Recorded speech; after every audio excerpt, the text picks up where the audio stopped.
Alright, so the RTX 3060 is finally here. After all the hype, the wait and the rumors, the card that Nvidia aims to replace the GTX 1060, which was a legendary 1080p gaming beast, is here. This is their answer for 2021. This is the card that Nvidia wants everyone to buy and upgrade to if they want to play at 1080p ultra settings. But can you buy the RTX 3060 at $329, which is its actual MSRP? Maybe not. But can you buy one at all? Well, if you're lucky. But in this video, let's talk about it anyways. Hey, what's up guys, Yusuf Shah from TechDroids, and this is going to be a one-stop shop for everything you need to know about the RTX 3060. So with that being said, let's get started.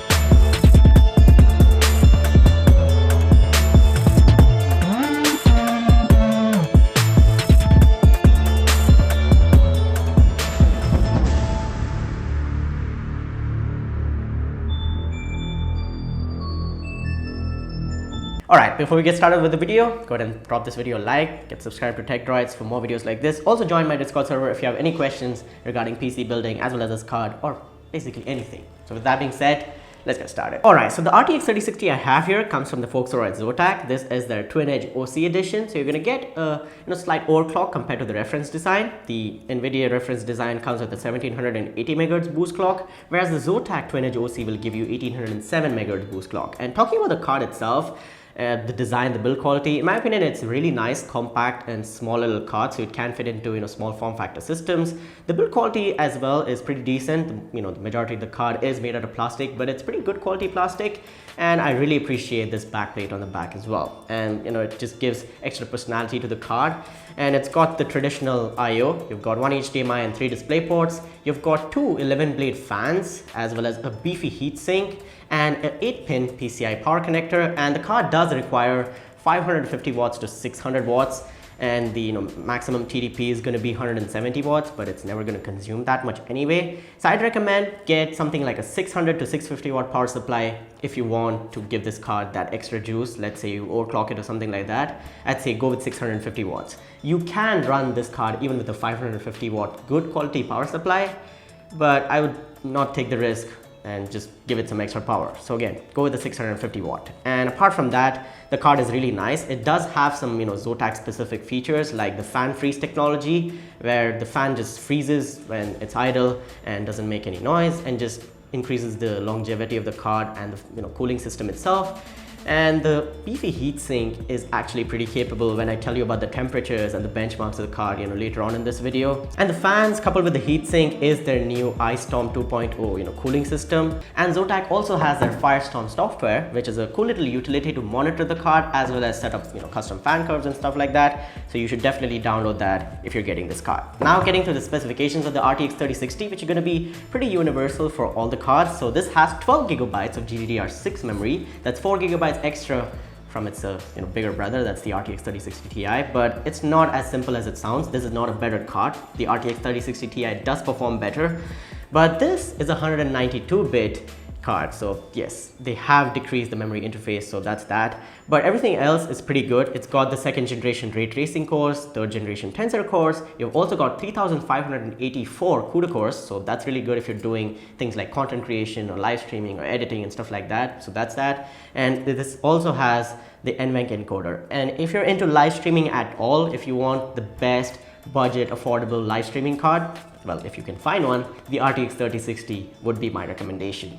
Alright, enough of specifications and talking. If you want to know everything, detailed, that will be linked down below. But now let's get to the benchmarks and how this card performs. So for my test bench, I tested it out in a more traditional real-life scenario. So I've used the Ryzen 5 5600X, so that's going to be their new 5000 series of CPUs, as well as 16 gigabytes of RAM from Corsair, the MSI B550 and Pro VDH Wi-Fi motherboard, and I had the stock cooler on the Ryzen CPU. No overclocks, nothing. It's just default stock settings on everything. And we had a 650 watt Corsair CV650 power supply, as well as everything was bundled into the NZXT H510 case. And yes, I also had a WD SN750 black SSD, 500 gigabytes for my main M.2 drive, my boot drive. All the games were installed on that. So that's the test bench, and here's the performance numbers.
so in traditional rasterization, when RTX is off, this card is pretty much capable of, you know, ultra settings gameplay and all the modern AAA titles, and it gives you really nice FPS. Yes, the RTX 3060 Ti is going to be a little bit better, but for the price, the bang for the buck, the value for money is definitely better on this card. The RTX 3060 for esports gaming as well as just traditional rasterization, no RTX. For all that kind of stuff, the RTX 3060 is amazing. Now for RTX performance, you will have to play around with the settings a little bit depending upon the game, but it's not bad. It's better than the, you know, original RTX 2060 and the 2060 Super. Yes, it does have good ray tracing performance, but I wouldn't say you can max out games at ray tracing settings. So if you're using RTX, you'll have to play around with the settings a little bit to get the best playable experience. Maybe the resolution, maybe the RTX preset itself.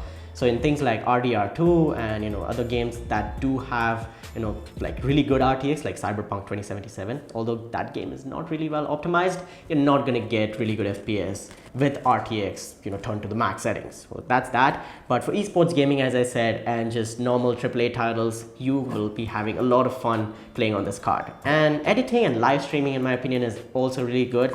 As I said, if you're looking for the best budget live streamer card to start live streaming, the RTX 3060 is going to be my pick. And talking about temperatures and power consumption, the card never goes above 72 to 75 degrees Celsius, even if you're putting it under max load, if you're stress testing it, IDA 64, whatever software you want to try it with. Even while running heavy benchmarks, the card is really nice at keeping that stable temperature of 75 degrees Celsius. The cooling that Zotac has gone with is doing a very good job in my opinion. And in terms of power consumption, the card's rated TDP is 170 watts, but it never goes above 155. And the average power consumption is also pretty low. So this is a very power efficient card as well, in my opinion. So if you're looking to save a little bit on that electricity bill, the RTX 3060 is going to be my choice. Now, as I said, you've seen the benchmarks, you've seen the synthetic benchmarks, I've told you things about the temperature, and also the acoustics on this card is pretty good as well. I couldn't hear it even with the side panel off, and those two fans, they are pretty quiet. So again, if you're looking for a small form factor, quiet system for your desk, this card does do a good job on that. Now talking about the conclusion, I definitely recommend you go with the RTX 3060. It's a big fat thumbs up. The price of performance, the value for money is there on this card. It's really good. But the problem is you won't be able to find one. And if you can find one, you won't be able to find it on the right price. So that's a big issue. And I really hope the pricing situation kind of calms down and comes back to normal. But yes, if you're one of those lucky people who has someone who can sell them an RTX 3060 at a good price, like $350, $370, I would run to that guy, throw that money on his face and get this card. It's amazing. It is the new 1060 replacement in my opinion. So that's that. But apart from that, let me know in the comments down below, guys, what else you want to see about the RTX 3060. This was my full review. I hope you guys enjoyed. I hope it was helpful. And I'll also be doing a gaming PC build with the RTX 3060. So stay tuned for that. Subscribe to the channel, join my Discord server, all of that good stuff. And give this video a thumbs up. But with that being said, my name has been Yusuf. You guys have been awesome. Stay awesome, keep smiling, and I'll catch you guys in the next one. Peace out.